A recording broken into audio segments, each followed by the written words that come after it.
দুধে একটু ময়লা পড়লে দুধ নষ্ট হয়ে যায়।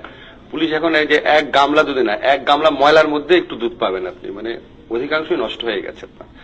আমি আপনাকে একদম নির্মোহভাবে কিছু জিনিস বলার চেষ্টা করি। ধরেন বাংলাদেশের পুলিশি নির্যাতন, পুলিশি হয়রানি, পুলিশের চাঁদাবাজি, পুলিশ কর্তৃক বিভিন্ন ধরনের এমনকি হত্যাকাণ্ডের ঘটনা, এগুলি আগেও ছিল, কিন্তু এখন এটার মাত্রাটা বেড়েছে এবং খুব আশঙ্কাজনকভাবে বেড়েছে। আমি আপনাকে প্রমাণ হিসাবে কয়েকটা জিনিস বলি, প্রবণতাগুলো বলি।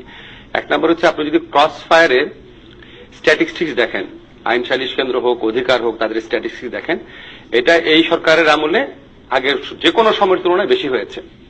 একদম আপনি ডেটা ওয়াইজ দেখতে পারেন। সেকেন্ড হচ্ছে, আপনি যে গণগ্রেফতারের প্রবণতা দেখেন, এই সরকারের আমলে আপনি দেখবেন অজ্ঞাতনামা আসামি, এমনকি এমন একটা স্ট্যাটিস্টিক্স দেখেছিলাম যে প্রায় লক্ষাধিক অজ্ঞাতনামা আসামি হয়ে গেছে সমস্ত বিভিন্ন ধরনের মামলা মিলিয়ে আর কি, পলিটিক্যাল আন্দোলন চলাকালীন সময় আর কি। যখন আপনার অজ্ঞাতনামা আসামি হয় এবং গণহারে আসামি, তখন বলে দিল যেখানে 10,000 আসামি করা হইলো এলাকায়, নাম নাই কারো, তখন পুলিশের জন্য চাঁদাবাজি করা, মানুষকে হয়রানি করা খুব সোজা হয়ে যায়। কারণ বলবে যে ওই মামলা আছে, নাশকতার মামলা, ওইটাতে কিন্তু তোমাকে ধরাই দিব, খুব ইজি হয়ে যায় আর কি। এই প্রবণতাটা এখন আগের চেয়ে বেড়েছে।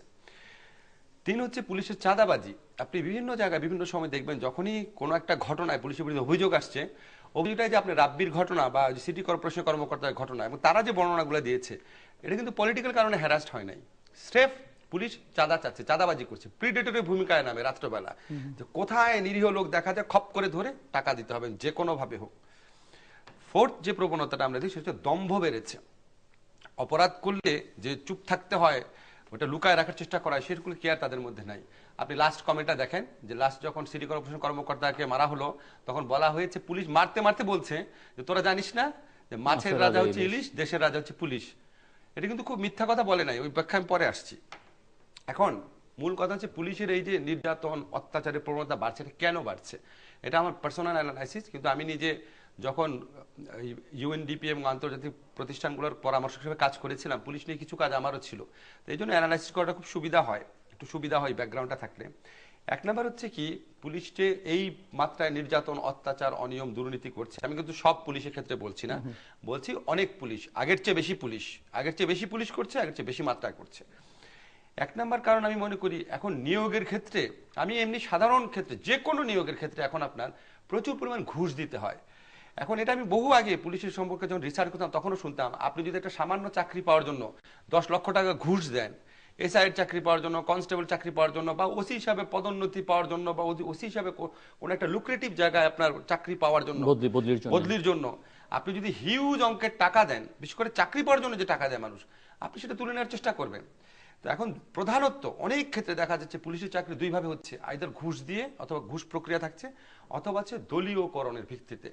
আমি ছাত্রলীগ করতাম, আমার লবিংয়ে, বা আমি আওয়ামী লীগ করতাম, যুবলীগ করতাম, এই দলীয়করণ, এই দলীয়করণের পক্ষে সরকারের মন্ত্রীরা ইতিমধ্যে বহু ক্ষেত্রে, এমনকি ডাক্তারদের নিয়োগের ক্ষেত্রে সরাসরি বলেছেন, যারা আওয়ামী লীগ করতো, যুবলীগ করতো, তাদের জন্য নিয়োগ দেওয়া হয়। আপনার মনে আছে, অনেক মন্ত্রী অনেক কথা বলেছেন।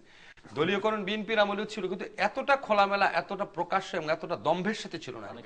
এখন হয় কি, যে লবিং এর মাধ্যমে চাকরি পায়, সে কাউকে কেয়ার করে না, সে জানে আমি ছাত্রলীগ করতাম, বা আমি যুবলীগ করতাম, বা আমি ওই নেতার আত্মীয়, তার কিছু হবে না। আর যে ঘুষের মাধ্যমে চাকরি পায়, তার টাকাটা তুলতে হবে। সেকেন্ড হচ্ছে, পুলিশের আপনার রাজনৈতিক ব্যবহার আগের চেয়ে অনেক বেশি বেড়েছে। আপনি দেখেন 2014 সনের 5ই জানুয়ারি যে প্রশ্নবিদ্ধ নির্বাচন, এই নির্বাচনের আগের আওয়ামী লীগ আর পরের আওয়ামী লীগের মধ্যে একটা কোয়ালিটির পার্থক্য আছে। আগের আওয়ামী লীগ ছিল জনগণের ভোটে নির্বাচিত, এটা না মানুষের মধ্যে ডিবেট ছিল না। পরের আওয়ামী লীগের সংখ্যাগরিষ্ঠ সদস্য নির্বাচন ছাড়াই নির্বাচিত, এটা নিয়ে মানুষের মনে যথেষ্ট ডিবেট আছে। এবং আমার ধারণা সরকারের এবং সরকার কোনো কোনো মহলের সাইকিতে এটা কাজ করে, যে আমরা ক্ষমতা আছি বিভিন্ন বাহিনীকে ব্যবহার করে, জনগণের ভোটকে ব্যবহার করে না। যখন এই মেসেজটা পুলিশরা পড়তে পারে দেখে আপনি দেখবেন পুলিশের প্রধানরা এখন যেই ল্যাঙ্গুয়েজে কথা বলে, বিশেষ করে বিরোধী দলের আন্দোলন দমানোর সময় যেই ল্যাঙ্গুয়েজ ব্যবহার করে, এই ল্যাঙ্গুয়েজ কোনোদিন কোনো পুলিশ প্রধান আগে ব্যবহার করতো না, পুলিশের বিভিন্ন উচ্চ পদস্থ কর্মকর্তারা।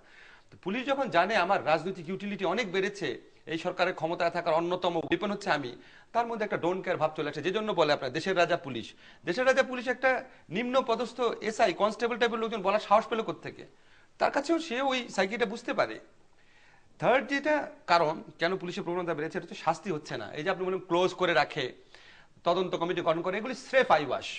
এবং আজ পর্যন্ত আমি এই জার্নালিজমটা দেখলাম না, অনুসন্ধানী জার্নালিজম যাদেরকে ক্লোজ করে রাখা হয়েছে, ধরেন দেশে এত বড় বড় পত্রিকা আছে, গত 10 বছর বা 20 বছরে যেসব পুলিশ অফিসারকে ক্লোজ করা হয়েছে, সাময়িকভাবে বরখাস্ত করা হয়েছে, আলটিমেটলি তাদের বিরুদ্ধে কি ব্যবস্থা নেওয়া হয়েছে, একটা সিরিজ ইনভেস্টিগেশন করলে আমার ধারণা চিত্রটা আর পরিষ্কার হবে।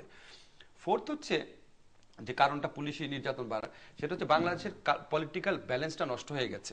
একটা সময় ছিল সরকার পক্ষ বিরোধী পক্ষ, যেই পক্ষে সরকার পক্ষে থাকবে তারা মোটামুটি কাছাকাছি শক্তি ছিল সমস্ত ক্ষেত্রে, মিডিয়াতে বলেন, গণমাধ্যমে বলেন, সুশীল সমাজে বলেন, নাগরিক সমাজে বলেন, তারপরে পলিটিক্যাল ক্ষেত্রে বলেন, সংসদের বাইরে। ওই ব্যালেন্সটা যখন নষ্ট হয়ে যায় তখন একাধিপত্য যেই দল বিস্তার করে তার পক্ষের পুলিশ অনেক ডেঞ্জারাস হবে, এটা স্বাভাবিক ব্যাপার। তো এই সমস্ত কারণে আমরা এই অবস্থা দেখতে পাচ্ছি। বাসারুজ্জামির, অনেকগুলো প্রসঙ্গ। না, ওনার যা সব মন্তব্য করলেন তার মধ্যে অনেকটাই সত্যি। আমাদের মনে রাখতে হবে যে দায়বদ্ধতা যদি না থাকে তাহলে এই যে অনুসন্ধান করার প্রক্রিয়া এবং অনুসন্ধান করার প্রক্রিয়ার পরবর্তীতে তারা যে সকল পদক্ষেপ গ্রহণ করছে সেগুলো সম্পূর্ণভাবে এটা ওয়েব পোর্টালের মাধ্যমে সবার সামনে স্পষ্টভাবে স্বচ্ছভাবে পরিবেশন করা উচিত, যাতে এই যে একটা এই যে আমি জানি না এই যে পুলিশের যে লোকটা যদি বলে থাকে, যেটা উল্লেখ করা হলো মাছের রাজা পত্রিকা আসছে, এবং এটা যদি সে বলে থাকে, আমি জানি না, আমি ছিলাম না ওখানে, so I cannot say yes or no, কিন্তু যদি বলে থাকে তাকে অবশ্যই আমি হলে যেটা করতাম সেটা কান ধরে উঠবোস করাতাম সবার সামনে। আমি এটা বিশ্বাস করি, কান ধরে উঠবোস করলে কিন্তু এটা একটা ভ্যালু অ্যাডেড একটা অ্যাসপেক্ট আছে। সেদিন আমি একজন বা ছেলেকে ধানমন্ডি লেকের সামনে হাঁটছিল এবং মেয়েদেরকে অপদস্থ করছিল, আমি তাকে কান ধরে উঠবোস করিয়েছি সবার সামনে। ইট ওয়ার্কড। সে লজ্জিত।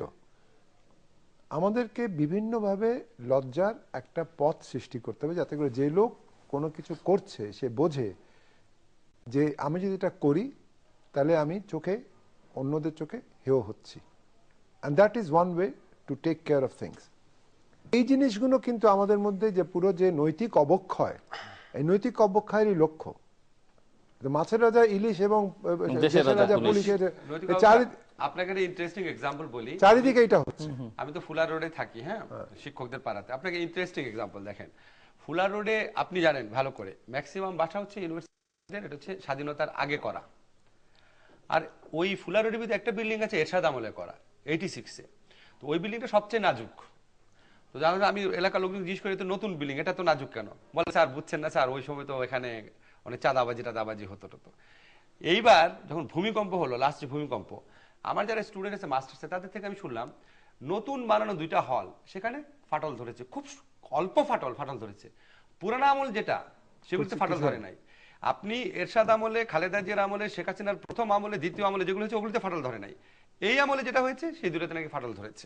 আপনারা ইনভেস্টিগেট করে দেখেন, এগুলি না খুব সিম্বলিক ছোট ছোট ঘটনা, যে এই আমলগুলো বানানোতে ফাটল ধরবে কেন, একটাতেও ফাটল ধরবে কেন? ফাটল ধরলে তো পুরনোগুলোতে ধরার কথা।